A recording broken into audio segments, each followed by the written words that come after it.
Hey, it's me, Mac Monroe, the founder and CEO of Boss Builders. Attention, business owners, CEOs, and HR professionals. Do you have managers who lack the basic skills to be a great boss? Better contact Mac. Your managers afraid to address performance issues with employees? Better contact Mac. Managers unable to complete the most rudimentary processes as a boss? Better contact Mac. You're pulling your hair out, wishing your managers would simply step up and do their job? Better contact Mac. Here at Boss Builders, we provide the basic skills every manager needs to be a great boss.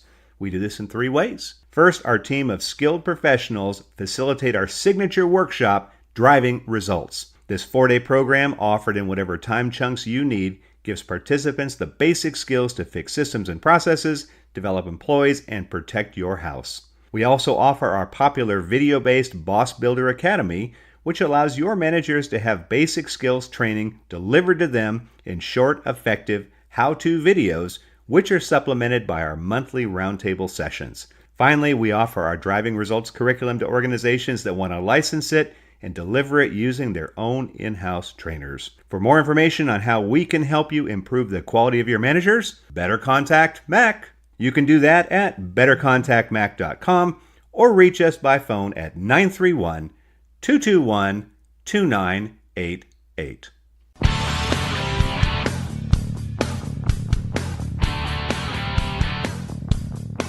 Well, hello and welcome to this episode of the Boss Builder Podcast, the podcast for those of you who are new to supervision, those of you who are in the role and are struggling, and even those of you who are thinking about eventually making the transition to management. I don't know if you know this, but everybody listening to this podcast has a brand. And if you are the boss, you have a brand too. The challenge, of course, is figuring out what that brand is and then asking yourself, is that brand the right one I should have? Our guest today is Patrick Bosworth. He's the president of Leadership Choice, and we're going to talk today about the power of a leadership brand. Patrick's going to talk to us a little bit about what a brand is. He's going to give you a great definition of that. He's then going to talk about how we all have a brand and how to identify what that brand is. More importantly, how do we identify what the right brand should be? And once we've done that, how do we create it? Finally, how do we continue to keep that brand? It's a great conversation. You're going to love Patrick. He's a great guy. And so with no further delay, let's meet our guest, Patrick Bosworth.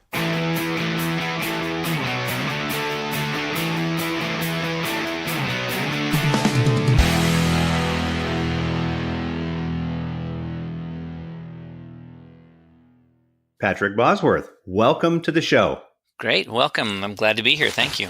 Yeah. Hey, we met, I guess it's probably been 5 or 6 years ago, working on a project together in Arizona. And then we reconnected at the Arizona State Conference last summer. And it was great to see you again. And then we met for lunch, I guess, back in December. And it's just great to have you on the show. So before we get into the topic today, which is the power of a leadership brand, Patrick, tell us a little bit about yourself, your background, and your company. Great. I'm happy to do that. So just, I guess, a little bit on the personal side. I have a wife and 3 children, all trying to get out of the house about that age, going to college, costing me more money. You know how that works, Mac. Company is called Leadership Choice, and my background is a field called industrial organizational psychologist. So I always joke that we're the nerds that create the assessments and the psychometrics behind measuring human performance at work, and where that translates back into the leadership development side. So we're a relatively small organization, about 12 people. We're based out of the Phoenix, Arizona market in the United States. And spend most of our days, like you, Mac, having conversations with people about how can you become a more effective leader, and what does that actually look like? Yeah, and that's why I like working with you. Your audience is a little bit different than mine. Yours are doing, leadership development. Ours is really blocking and tackling the basics. But I do remember when we did the project for a client out there in Scottsdale, I think it was, you had done an assessment. And I can't remember the name of it, but you did an awesome job teaching it and had really good examples and great video clips. Before we get into the brand part, can you talk a little bit about that? Yeah, so we do one of our very popular programs is something called Connecting with People. And You mentioned blocking and tackling. I mean, you come across this all the time. One of the most common aspects that people struggle with in leadership is communication skills, right? Understanding who your audience is. How do you then modify your message in order to be more effective? So, what you experienced when we met, well, that was probably 9 years ago, Mac. If you really No, start don't say thinking, that. I was hoping it was just 5. if you start thinking about that, so connecting with people, we use an assessment that we have called the iConnect, and it essentially becomes a big factor in how you understand yourself, how you understand how to communicate. And as you mentioned, it's very interactive, and people find great value in it. But it's a good lead in. It's a very popular program, and frankly, I would imagine your audience has all had some exposure to kind of some of the blocking and tackling of communications, but it's certainly a way to enhance your effectiveness in a pretty quick manner. Well, the topic is branding today. So when I think of a brand, I think of that hot piece of iron you stick on the backside of a cow to put your mark on it. How do you define a brand, Patrick? That's a great question, and it's not the brand that you just described so much. Although you think about it, that brand on an animal that you just described represents quality. So if I see a certain brand, I can say, hey, based on that brand, I know that this particular individual has raised this animal in a certain way and has fed it certain things and is treated a certain way. And that brand actually represents something to the buyer. Well, traditionally, a brand is that. It is a product or a service that promises to provide a distinctive value or quality, and in some cases, it's even an intangible piece. So if you think about a brand, Mac, I mean, we purchase products, right, and services from companies that appeal to us. We may like one company or another. So let me ask you this question, Mac. Do you have a favorite company or a company that you feel that you are loyal to their brand? Oh, without a doubt, it would have to be Southwest Airlines. I mean, I will fly them as far north as I can and then drive the rest of the way if I have a customer in Canada. That's how much I love those guys.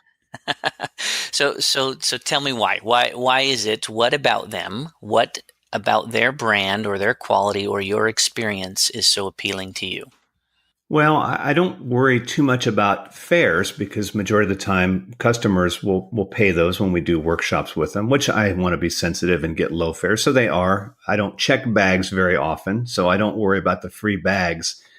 But here's what I love is the fact that the staff will communicate with you when there's an issue. I love the fact that flights board quickly. They're on a schedule. And so nobody stands around figuring out what to do. The goal is get people off that plane and get it reloaded and go. And finally, I just love the fact that people treat humans like humans and they have a sense of humor. And when you get off a Southwest flight, which flights are probably one of the most stressful things, at least in my life, and I'm certain when you travel the same thing, but it sucks less on a Southwest flight. That's quite the brand. So, and if you think about that, they've purposefully created an experience so that people will become loyal to their brand and want to choose them in a very competitive space above all other airline options. So they have made that power of their brand very, very purposeful. And if you think about it, I mean, there are some other brands if that people have great experiences with, others have less. So if you said, for example, Apple, some people just love the Apple experience, others not so much. But there's a brand there, so there's innovation, there's even look and image are a big popular part of that brand. So there is a purposeful brand. And if you think about my wife's favorite brand has got to be Walt Disney. And that's more of an intangible. If you think about that intangible experience, it's more about how you feel than it is about waiting in lines and spending way too much money to go visit one of their parks. Right? It's more of a feeling. That's the intangible aspect of a brand. So if brands are a powerful thing, and in the marketing world, that's really what makes or breaks a company is their brand. So if you think about that for a minute, we kind of shift this topic a little bit to the power of that brand. Now you can begin to think about the power of having your own leadership brand, right? If you think about it, Mac, I would imagine, if you kind of go back, a few days to your first leadership experience, if you will, or even management experience, most of us just kind of show up, right? It just kind of happens to us. We often call that, are you familiar with the term battlefield promotion? Yes. Which just says you just happened to be there, right? Right. the position became vacant. You were there. Congratulations. You are now the manager or the boss.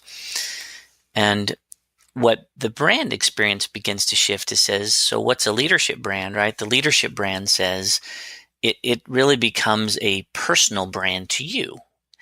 And it is a perception or an emotion maintained by somebody other than you. So that's how you describe these outstanding qualities or what influences, if you will, the personal relationship you have with other people is your personal brand. And in this case, we want to shift the topic a little bit more to your personal brand as a leader.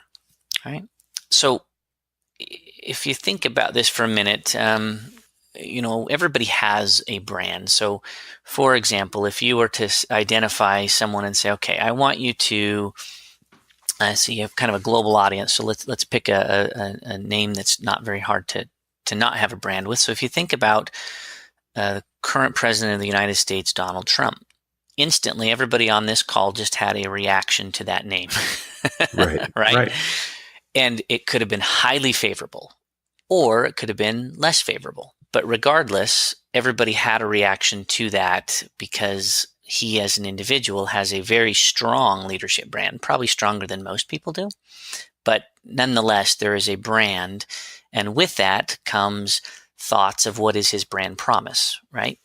And so when you think about it as a leader, you, Mac, have a leadership brand. So when people think of you, instantly they will also have a reaction, right? Ideally, that's a favorable one, right?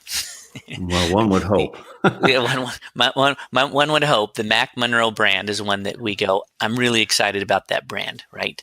And then they begin to tell you in their mind what they think that is. So if you want that experience, Mac, go to about 3 people and say, when you think of me and my leadership brand, what comes to mind? And you'll find that they will be able to share that. And everybody listening to this podcast right now will also be able to have that same experience. If they will go to someone who works for them or they work closely with, I usually would say, keep your spouse or partner out of there. You may get more feedback on that one than you want.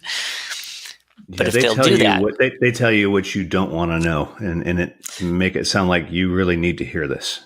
Well, you mentioned earlier this assessment, right? Anytime anybody takes an assessment, most times people say, wow, that's really accurate. I feel that that's pretty spot on. On occasion, somebody will say, I'm not so sure how accurate this really is. And then you just encourage them, say, okay, go take this to your spouse or partner or someone who you know really well, have them read it, and they'll tell you how accurate it really is. That's the best part, isn't it? Check. So sometimes their awareness is a little higher than our own personal awareness when it comes to that. So the concept is we all have a leadership brand. We all have a brand in the minds of others, right? That's the perception or emotion maintained by somebody other than you.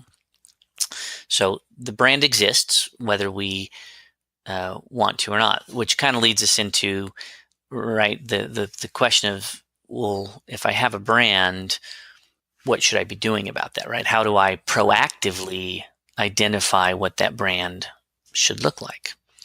And so that's really where the question starts to come in to say, if I have a brand and I want to proactively manage that brand, and as you know, Mac, this is an ongoing process, right? What you may have found beneficial when you were 20 years old in terms of what you thought was important may not have been as important at age 30, which may not have been as important as age 40, 50, 60, etc. Right? The numbers go on.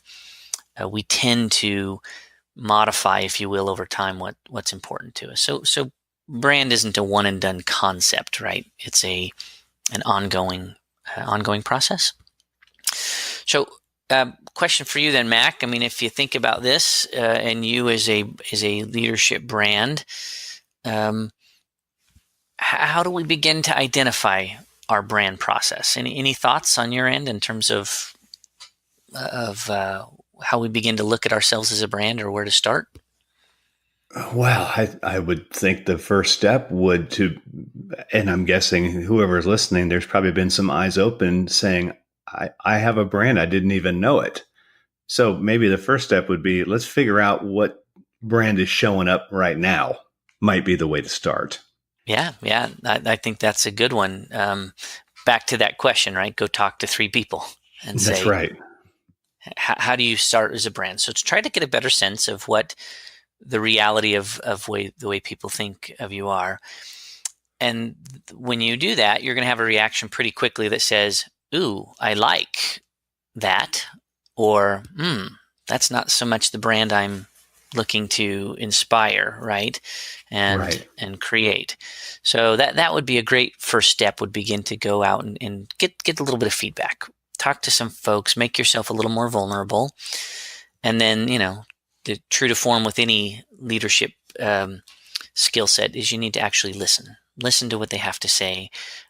Don't have a negative or positive reaction, at least not to them. You can have one of those, but don't get defensive or or begin to defend your brand. That's not the intent. The intent is to just get a little bit of feedback. It's interesting, if you go way back in history, there was an actor named Errol Flynn. I don't know if you've ever seen those old pirate movies that are black and white. Yes. He's always the guy with the sword. Mm-hmm. And he had a quote once that said, "It isn't what people say about us, it's what they whisper." And that in essence becomes, your brand is what they're actually saying. So one of the things you can begin to do to identify what your own personal brand is begin to do kind of a self-interview, if you will. And you can even begin to look at brands, outwardly too, and begin to look at folks that you admire. And you could begin to ask, okay, so who are some of the people I admire most in terms of leadership skills? And often people tend to turn to big names, like Elon Musk or Steve Jobs, or start to look at some of these bigger ones. I would encourage folks to start to look at leaders that are a little bit closer to them. Because often when we see those big names, we get to see, the purposeful image, right? The what they want you to see version. If you get a little bit closer in terms of maybe some bosses you've had or someone you work with, you tend to have a little bit better knowledge of the true self, or who they really are, as opposed to the public image. So start to look at brands and identify characteristics that you like about them as leaders. And you can do the same as well. You can identify on the negative side, you can look at things and say, this is what I don't care about their brand, right? Or the person that, says one thing and does another, but does it with a smile on their face, right? That's probably not the brand you're looking to aspire to. But you can learn from both positive figures in your life and folks that maybe don't meet the same standards that you're aspiring to. So that's definitely a starter point, right, Mac? Is to begin to look at, get some feedback, begin to look around and look at others as well. The next real step is to begin to say, ask yourself some questions, right? And you can begin to ask things like, what was the most successful project I ever tackled, and what made me successful, right? Begin to do some of the introspection to say, what made me good at this? Maybe things like team role. What was the most important team role I've ever fulfilled or been involved in? What are my go-to skills? If you think about most leaders, Mac, most leaders are really they're good at one or two things, really good at one or two things, and then pretty fair at everything else. So we don't have to be excellent at everything. We have to identify ourselves as and to say, what are my go-to skills? Why do people like working with me? And again, we're just trying to hone down a little bit of what is our personal brand and how do we begin to create that.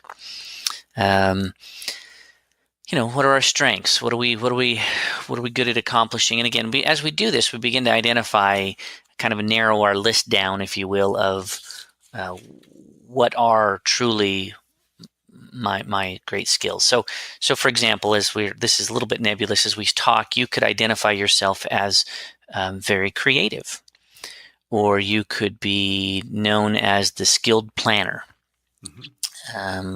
Which means you're accurate and you're detailed, and people know that you're the go-to in terms of not making mistakes. So that might be part of your brand promise. You could be the creative person, as I mentioned, that is a very good communicator, a little bit more big picture, often thinks about what the innovative aspect of things. So innovation could be a part of what you want your personal brand to be, or your leadership brand. You might be the energetic guy, right? The one who's always keeping the ball rolling and getting people excited. So these are just, again, as you begin to look at this, you begin to identify what are my attributes that really are the leadership brand I want to have. So let me ask you this, Mac. I'm going to put you on the spot. You ready for that spot check? I'm ready. So if you were to say, here's the Mac Monroe gut check. What is one core attribute that you would say is important to your personal leadership brand? For mine, it would be creativity. I think that's huge, and maybe in some cases, the ability to explain complicated subjects in a way that everybody can understand. Yeah, that's good. And now, right, if you were to go to 3 other people that work with you and say, tell me what you think in terms of my ability to be creative, then, right, that's where you'd be able to get a little bit of feedback on that. Or people would say, yep, Mac, you are the most creative person I know, and you're always thinking of something new and adventurous, or whatever you want that to look like. And so, but an important proactive approach to say, what is my brand? Because that brand that you now have is something that you now need to begin to inspire trust in your brand, right?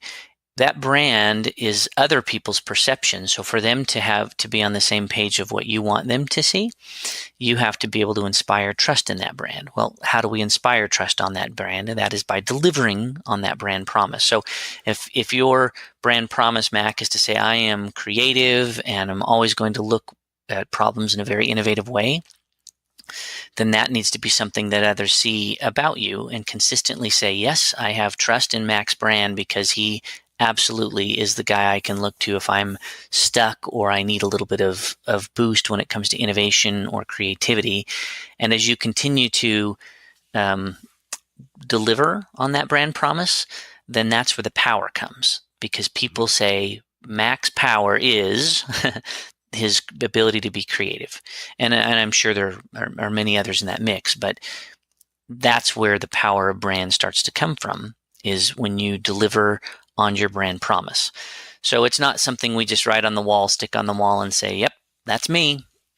Because ultimately, as we talked earlier, when you mention your name or someone's name, people will say, yep, this is what I like about that individual, or what I'm not so fond about with that individual. So we have to deliver on that brand for sure.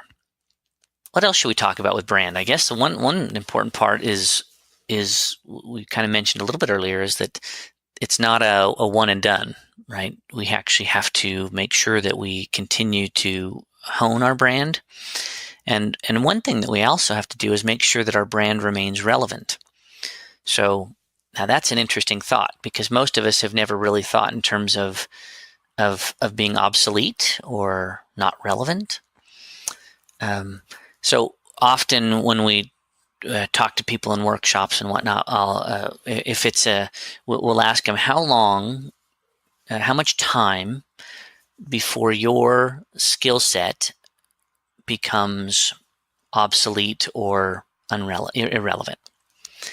Now, most people haven't thought about that before, and as they do, that will be really different. So we may have answers. So if somebody is in the IT space and they happen to be involved with cybersecurity, their brand as a professional in that case can become non-relevant really quickly, right? How often does a new virus pop up or something change in the world of cybersecurity? I can't imagine what that world must really be like, because it's just always changing. And so to remain relevant in their profession, they have to be developing their skill set all the time. Now, most of us don't have that sort of a time frame, right? We could have a matter of months or even years. And unfortunately, we see that within people's leadership abilities is they're really good for a while, but they don't continue to hone their skills and they don't continue to develop. And as a result, after a certain time period, they're just not as effective as they once were. That power that comes from their brand promise just isn't as strong as it once was. So we often talk to people about, how do you stay relevant? Well, this is where you have to make this, again, a proactive, ongoing process. It could be something as simple as, even as a leader, go find a mentor. Go find someone whose brand promise you really admire, and begin to work with them. Ask them to mentor you and help you as to continue to develop on your relevancy and effectiveness as a leader. Another one is we get busy. I think that's the problem today, Mac, is time, right? Is there ever enough time to get everything done? And you can't create more time is the problem, right? Time is a is a fixed thing. So when we get busy, sometimes we let our personal development go, or we don't stay active in growing and developing our leadership brand. So even schedule time. I mean, this is where you get into little simple things where you block out time. So, for example, this is a great example here is a podcast, right? Listen to your podcast while you're commuting to and from work. Again, a way to continue to grow and develop your skill set. So maybe the folks listening to this podcast are actually the ones that are the most effective, frankly, at maintaining their relevancy. So, and this is where journals and technical journals and podcasts and webcasts and all these little simple things. Even, I don't know, Mac, are you a fan of TED Talks? I do. I love those. Condensed and relevant and full of info. So great example, right, of saying, okay, when can we create 18 minutes? I think, aren't they all 18 minutes long? I think that's the magic number. What it is. Yeah. Yeah. So when can we create 18 minutes in our day? And maybe that's putting down some of the social media long enough to focus more on something that's a little bit more developmental. Not everybody is a great reader. Some people like to read, others don't. But you can listen to books, listen to articles, read books, read articles. And if you really want to get effective as a new leader, that would be I would encourage people to develop a learning plan, right? Make it a very proactive plan that says, I'm going to do this, and here's what I'm going to work on over the course of the year. And again, these are evolving, ongoing things, but this is how we maintain our relevancy in our leadership brand. Otherwise, our brand becomes a little bit stale and becomes less valuable, if you will, over time. So we definitely have to stay relevant on our brand. I love it. They do. They have a shelf life. It's interesting. As you were talking, I was thinking about, so it seems like we all have a brand, whether we know it or not. The goal now is for us to create a brand that works and is relevant and makes us effective. I was thinking I had read a book, I guess it was maybe a year or two ago. It was written by Gene Simmons, the lead singer of the bass player of Kiss. And he said when he first came to the U.S. from Israel, his name was Chaim Witz. So he realized that wouldn't work. So his mom named him Gene Klein. And then when he decided he wanted to be a rock star, he's like, Gene Klein does not sound like a rock star. So he said Gene Simmons. And then even in his book, he encourages you, change your name if it doesn't fit your brand. So that's over the top, I guess. But an interesting second thing that really came to mind as I was thinking about this is that a lot of my audience wrestles with this problem, and that is when they were an individual contributor, they were known as the person that gets stuff done. They were the ultra dependable one. They were the best salesperson. Now they've been promoted to the boss. They had a brand. Now that brand will probably not work. What would you recommend they do to change from their current brand of excellence to a more important, more needed, more relevant brand that is just as excellent? Yeah, it's a great question. I think a very common thing, right? We're great individual contributors. You are the go-to person, and now you've been promoted to the boss, and that same skill set or what you are known for isn't necessarily what you want, right? You can even end up competing with your own direct reports if we don't do that effectively. So step one is identify, hey, I need to make some modifications, right? Things have to evolve so that I can now not be the go-to contributor, but I can be the leader who facilitates others being effective in their roles. So now that others are getting work done and I am facilitating that, and so you begin to say, all right, what does my brand promise or my brand attributes need to look like in this role? Again, look at people outside, see who you really admire, see what they're good at, talk to your mentor, find out how they can help in that. And once you do that, you just begin to morph or evolve your leadership brand so that you are now truly a leadership brand as opposed to just a contributor brand. And I think that's the way, Mac, to move into that more effective role as a leader of people.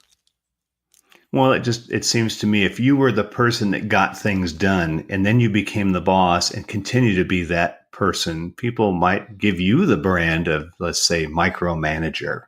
So we don't want to wear those kinds of brands.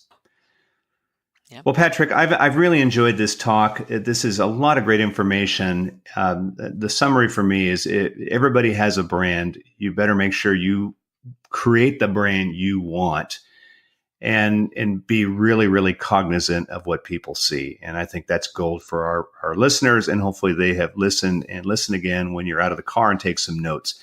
Patrick, how can my audience get a hold of you and find out more about what you do and more about you? Probably the old reliable internet, right? So if you want to go to our website, it's leadershipchoice.com, just leadershipchoice.com. Probably the best way to learn a little bit more about us. Get a hold of me. It's probably the easiest way to track us down. That's awesome. Well, Patrick, thanks for taking time out of your busy schedule to be on the podcast, and good luck in this new year, and hopefully you have an awesome year. Thank you, Mac. Appreciate it. Same to you.